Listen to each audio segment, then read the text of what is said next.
احنا الان في بارد اليوم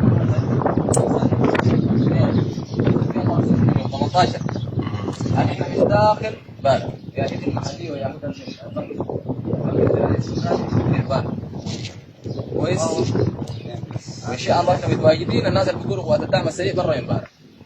والتحيه موصوله للسيد القائد احمد حمدان دقلو، والتحيه لقائد قطاع بارا السيد القائد النائب، والتحيه لقائد المجموعه 400 العمده علي دود.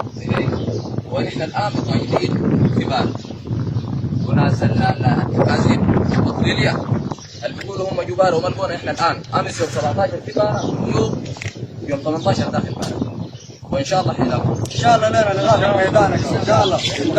الله اكبر. الان في الميدان، شوف في الميدان بيان بالعمل. الله هم يطلعوا لنا ضيف يطلعوا لنا ضيف هاي الان. ونحن ان شاء الله بنرسل رساله للسيد القائد العمده علي دود بحيري نقول له شوشك شغالين. الله اكبر. ان شاء الله الى اقول الساعه اقرب من اليوم ان شاء الله.